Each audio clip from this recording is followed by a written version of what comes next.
사람은 머무를 때와 떠날 때를 잘 알아야 된다는 말이 있습니다. 정말 그런 것 같아요. 성도의 가정을 이렇게 신방을 하거나 혹은 사업장에 방문을 하게 되면 괜히 눈치 없이 오래 앉아 있는 것은 실례입니다.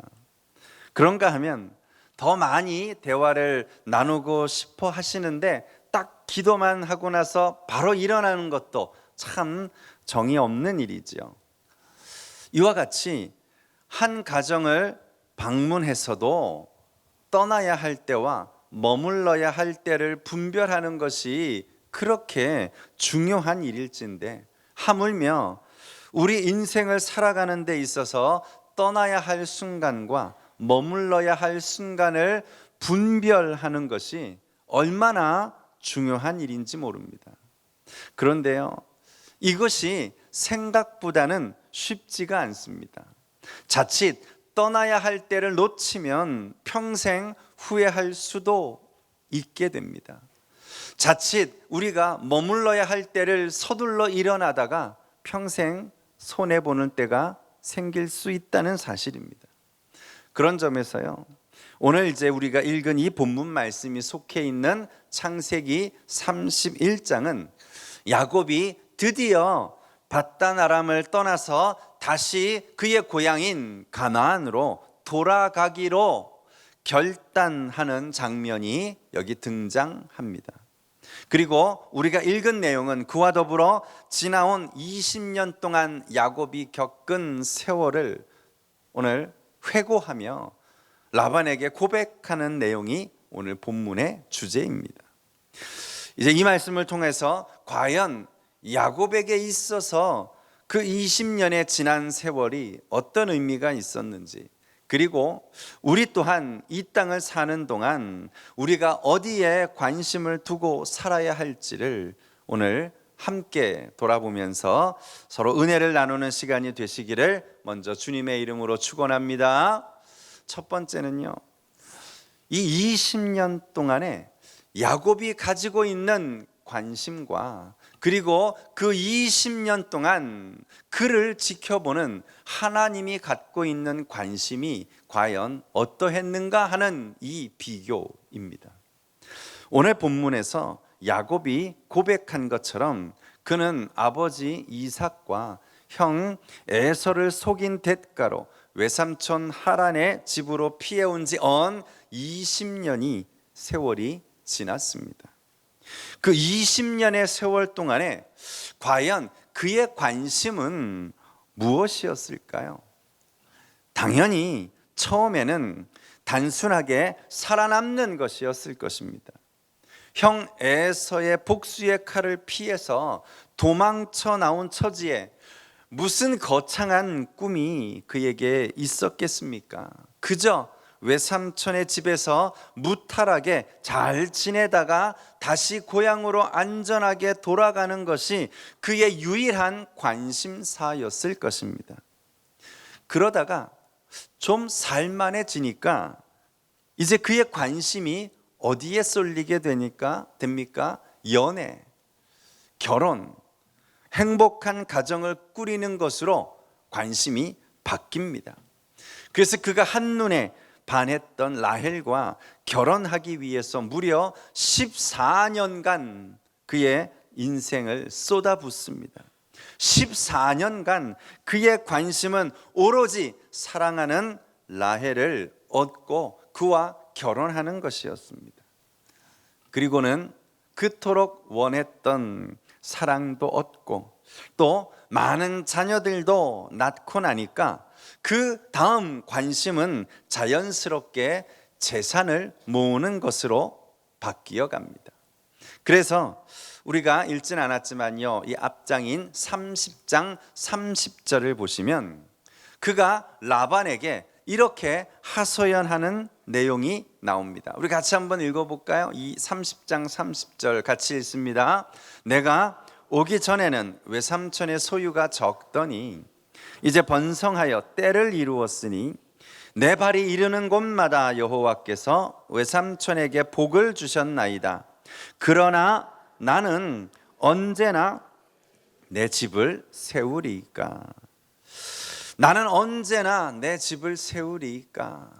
경제적으로 독립하고 싶다는 말이죠. 그 결과 라반과 새로운 계약을 맺게 되고 야곱 그 특유의 장점을 살려서 자기의 재산을 막 늘려갑니다. 그 결과 30장 43절 조금만 더 뒤에 보시면 이렇게 성경이 기록하고 있어요. 이에 그 사람이 매우 번창하여 양떼와 노비와 낙타와 나귀가 많았다. 그렇게 말씀하고 있습니다. 예, 드디어 그가 정말 충분한 만큼의 재산을 모으는데 성공했습니다. 그런데 여기서부터 문제가 발생하기 시작하는데요. 야곱이 이렇게 하나님의 은혜로 큰 부자가 되자 외삼촌 라반의 안색이 변하기 시작했다는 거예요. 그리고 라반의 그 아들들, 다시 말해 외사촌들까지도 야곱을 시기하고 미워하고 심지어는 자기 아버지의 재산을 빼앗아간 것처럼 그렇게 간주하기 시작한 것입니다. 오늘 우리가 읽지는 않았지만요, 이 31장 1절 2절 말씀을 한번 같이 보실까요? 여기에 그가 떠날 수밖에 없었던 그 근거가, 그 근본적인 원인이 어디에 있었는가가 여기에 밝혀지고 있습니다. 한번 1, 2절 말씀을 한번 읽어보지요. 같이 읽습니다. 야곱이 라반의 아들들이 하는 말을 들은즉 야곱이 우리 아버지의 소유를 다 빼앗고 우리 아버지의 소유로 말미암아 이 모든 재물을 모았다 하는지라. 야곱이 라반의 안색을 본즉 자기에게 대하여 전과 같지 아니하더라. 예, 이제 그가 해결해야 할 또 다른 관심사가 생긴 것입니다. 그게 뭔가 하면 바로 자신의 가족과 자기의 재산을 지켜내는 것입니다. 그래서 그가 내린 결정은 바로 라반의 집을 떠나자 하는 거예요. 이 삼촌 라반이 자기의 아내들과 그리고 재산들을 다 빼앗아가 버릴까 봐 이것을 지키려고 그가 처음 자기 집에서 나올 때처럼 몰래 야반도주 하듯이 그 집을 떠나고자 한 것입니다. 이것이 오늘 우리가 읽은 본문까지의 내용입니다. 여러분 보세요. 야곱은 오늘 이 현대를 살아가는 저와 여러분과 다를 바 없이 하루하루를 그렇게 최선을 다해 살았습니다. 그저 안전하고 그저 먹고 살만 하며 걱정 없이 가정을 이루고 자식들과 행복하게 사는 것이 그의 관심이었고 그의 인생의 목표였습니다. 사실 우리도 그렇지 않습니까? 우리도요, 가만 보면 초중고 시절을 지내오면서 우리 인생의 관심은 대학이었어요. 대학에 들어가는 것이 우리 인생의 전부이듯이 살다가 대학에 들어가고 나서는 연애와 사랑에 우리의 관심이 쏠려 있죠. 그리고 어느새 졸업을 앞두게 되면 그때부터는 모든 관심이 좋은 직장에 취업하는 것입니다. 그 다음은 결혼, 그 다음은 내 집 장만, 그 다음은 좀 더 넓은 평수, 좀 더 좋은 차. 우리의 지난 20년의 세월이 바로 이런 거 아니었습니까? 그러나 여러분, 우리가 그렇게 세상에만 온통 관심을 두고 사는 동안 여러분 혹시 하나님의 관심이 어디에 있었는지에 대해서 한 번이라도 생각해 보셨습니까? 정말 하나님의 관심도 우리가 갖고 있는 관심과 같았을까요?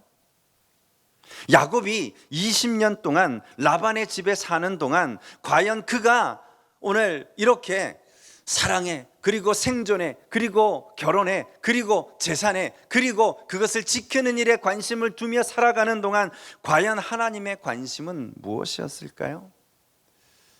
단순히 야곱을 뒷바라지하고 그를 성공시키는 것이 하나님의 관심은 결코 아니었을 것입니다. 하나님의 관심은 언제나 변화와 성숙입니다.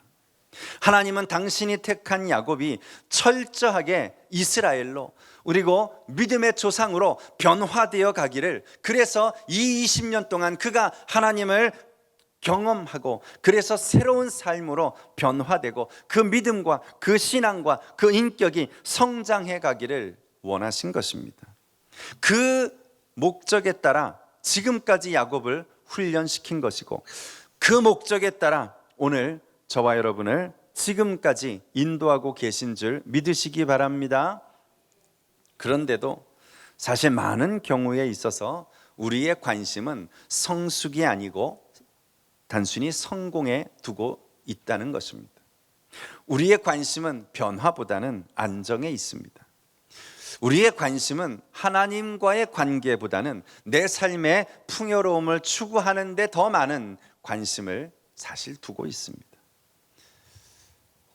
먹고 사는 문제요, 결혼, 성공, 사실 이런 것들은 우리가 하나님께 초점을 맞춰서 정말 충실하게 살면 하나님이 공급하시고 하나님이 보장해 주실 텐데, 그런데도 우리는 자꾸만 그것들을 내 손으로 붙잡지 않으면 세상에 뒤처지고 실패한 인생이 될까 봐 불안해서 하나님과 관심보다는 세상에 더 마음을 빼앗기고 살지 않았나 하는 것입니다.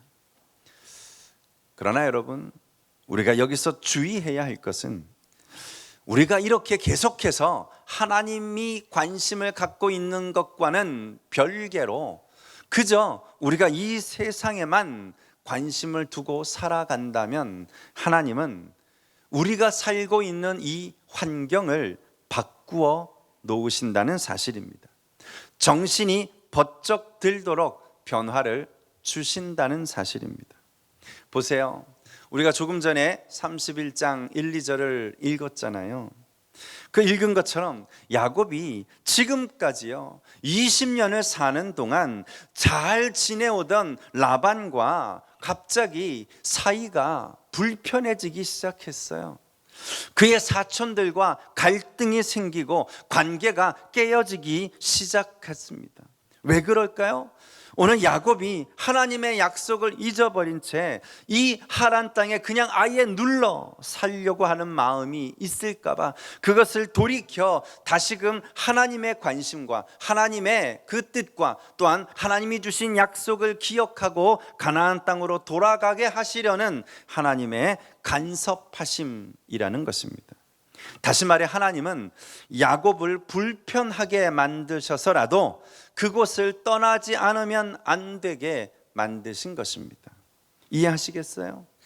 하나님은 우리가 세상 것에 빠져서 죄 짓고 살아가고 있으면 회개하지 않으면 안 될 만한 일을 만나게 하십니다. 하나님은 우리가 기도를 소홀히 하고 살면 기도할 수밖에 없는 상황으로 몰고 가십니다. 하나님은 우리가 예배를 등한시 여기고 있으면 주 앞에 나와 하나님을 찾지 않으면 안 되도록 우리를 강권하시는 줄 믿으시기 바랍니다. 그렇습니다, 여러분. 우리가 하나님의 관심과 하나님의 뜻과 하나님의 부르심에 소홀하면 하나님은 당신의 백성들을 불편하게 만드셔서라도 다시 하나님께 관심 갖게 만드시고 하나님의 부르심에 다시 뛰어들게 만드시는 줄 믿으시기 바랍니다. 사명을 잊어버리고 삶의 목적을 잃어버린 채 그냥 이 세상에 살기 바빠서 내 가정, 내 사업, 내 건강, 오늘 내 취미, 내 인생 여기에만 골몰해 있으면 언젠가 하나님이 우리 인생에 끼어 드십니다. 환경을 바꾸어 버리십니다. 관계를 깨고서라도 사명의 자리로 돌아가게 하신다는 사실을 잊지 마시기 바랍니다. 오늘 하나님의 관심에 여러분의 관심을 좀 가져주십시오. 하나님의 관심이 과연 우리가 이 땅에 그냥 잘 살고 성공하는 것에 하나님의 관심이 정말 있을까요? 행여 지금 하나님이 우리 삶을 불편하게 하고 계시다면 그것은 어쩌면 우리의 관심과 하나님의 관심이 다르기 때문이 아닌지를 돌아보셔야 합니다. 정말이지요. 이 시간 다시금 여러분의 삶의 목적을 하나님이 여러분을 이끄신 목적과 일치시키시기를 바랍니다. 하나님의 관심에 여러분의 관심을 일치시키시기를 바랍니다. 여러분의 인생의 방향을 하나님께 일치시키시기를 바랍니다. 그리하여 진정 하나님이 원하시는 새로운 인생으로 변화되시고 성숙해지시기를 다시 한번 주님의 이름으로 축원합니다. 또한 두 번째는요, 이 20년의 야곱의 세월을 정리하며 이 인생을 통해 우리가 깨달아야 할 세 가지 교훈이 있습니다. 오늘 우리가 읽진 않았지만 우리가 오늘 읽은 내용 중에서 41절을 다시 보시면 야곱이 지난 20년 동안 라반의 집에서 사는 동안 그가 얼마나 험악하고 얼마나 고생했는지 그가 이렇게 고백하는 내용이 나와요. 한번 같이 읽어볼까요? 41절이요. 함께 읽습니다. 내가 외삼촌의 집에 있는 이 20년 동안 외삼촌의 두 딸을 위하여 14년, 외삼촌의 양떼를 위하여 6년을 외삼촌에게 봉사하였거니와 외삼촌께서는 내 품삯을 10번이나 바꾸셨으며. 얼마나 억울했는지요. 품삯을 10번이나 바꿨다는 말을 오늘 여기만 한 게 아니고요, 이 앞에 30장에서도 했고요, 계속해서 그가 이 약속을 깨서 본인이 정말 고생했다는 얘기를 여러 차례 하고 있어요. 정말 오늘 이 간증을 통해 보면 우리가 이 땅을 살면서 특별히 성도라면 누구나 겪게 되는 인생의 세 가지 요소가 여기 있음을 발견하게 됩니다. 그것은 바로 시련과 그리고 은혜와 그리고 훈련입니다. 하나님은 야곱의 이 인생만이 아니고요, 우리의 20년의 인생을 통해서도 동일하게 하나님께서는 때로는 우리의 인생을 통하여 시련을 주시기도 하고 때로는 그 가운데서 은혜를 베푸시고 혹은 그를 통해 훈련하시는 줄 믿습니다. 야곱의 지난 20년 세월은 무엇보다도 시련의 세월이었습니다. 바로 이 앞절인 40절에서 야곱이 이렇게 말하죠. 내가 이와 같이 낮에는 더위와 밤에는 추위를 무릅쓰고 눈 붙일 겨를도 없이 지냈나이다. 눈 붙일 겨를도 없이 지난 20년간 사실 외삼촌 집이라고는 하지만 노예 생활과 다를 바 없는 삶을 살았습니다. 자기 노동의 대가도 제대로 보상받지 못한 채 외삼촌에게 속아온 20년 세월이었습니다. 그러나 사실 돌이켜보면요, 이 20년 고난의 세월은 그 자신이 스스로 자초한 고생이기도 했습니다. 지금까지 깊이 그 안에 뿌리박고 있는 죄성이 인간의 고난을 초래한 것입니다. 하나님은 그래서 이 기간 동안에 야곱이 그것을 깨달아 알도록 징계의 채찍을 드신 것입니다. 그러나 야곱은 시련의 세월만 산 것이 아닙니다. 지난 20년 동안 그가 여러 차례 고백한 것처럼 그에게는 은혜의 세월이기도 했습니다. 분명 야곱은 지금 사촌들에게 시기와 질투의 대상인 만큼 큰 축복을 받았습니다. 우리 찬양대가 아까 찬양으로 고백한 것처럼요, 그의 비워짐도 그의 낮아짐도 하나님의 은혜였습니다. 그렇습니다, 여러분. 하나님은 우리를 고생만 시키시는 하나님이 아니십니다. 시련의 그림자와 함께 축복의 태양도 준비하시는 하나님이심을 믿으시기 바랍니다. 그리하여 우리가 즐겨 부르는 찬송처럼요, 지금까지 지내온 것 주의 크신 은혜라, 그렇게 고백하는 여러분의 남은 세월이 될 수 있기를 축원합니다. 끝으로 야곱의 20년 세월의 또 다른 요소는 바로 훈련의 시간이었다는 사실입니다. 하나님은 속고 빼앗는 인생을 살던 야곱을 변화시켜서 끝내 하나님이 원하시는 뜻과 방향으로 그를 이끌어 가시기 위해 지금 라반의 집에서 그를 혹독하게 훈련시키신 것입니다. 만약에요, 하나님이 야곱을 그냥 버리려 하셨다면 이렇게 고생시키실 이유가 하나도 없어요. 생각해 보세요. 의사도요, 회복 가능성이 없는 말기 환자에게는 손을 대지 않습니다. 의사가 손을 댔다는 것은 고칠 가능성이 있다는 뜻입니다. 이해하시겠어요?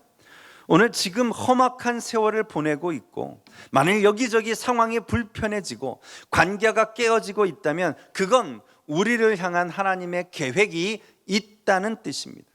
우리를 새롭게 고치시겠다는 것입니다. 고칠 가능성이 있다는 뜻입니다.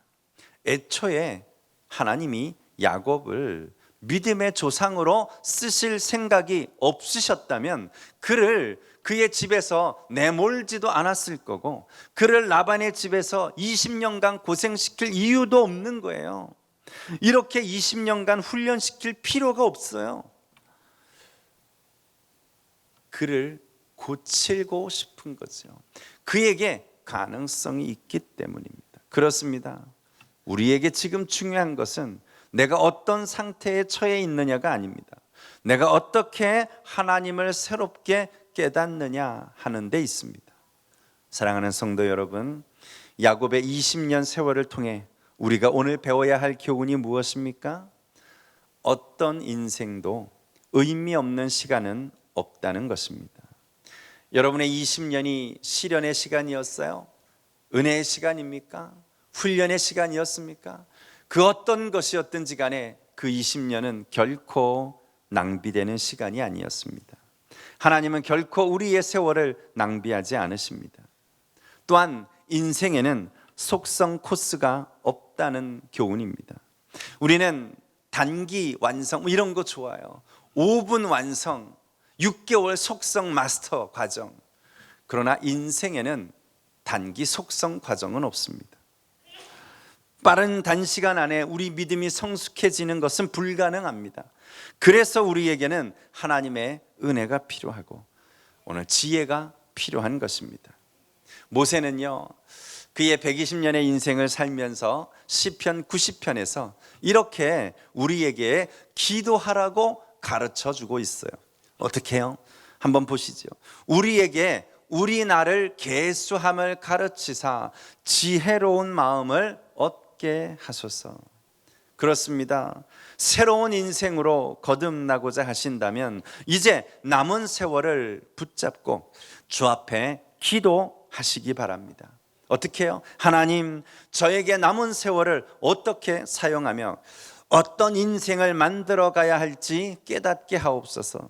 그리하여 하나님의 관심과 하나님의 뜻에 맞추어 후회 없는 세월을 사는 지혜를 허락해 주옵소서. 아멘. 오늘 이 기도가 남은 저와 여러분의 인생 속에서 날마다 구하는 기도 제목이 되셔서 정말 여러분의 지금까지 살아왔던 험악한 세월을 뒤로 한 채 이제 살아가야 할 또 다른 20년의 세월 가운데 하나님의 은혜와 하나님의 간섭과 무엇보다 하나님의 관심에 여러분의 관심을 맞추어 살아가는 그런 거룩한 인생이 되어 가시기를 주님의 이름으로 축원합니다.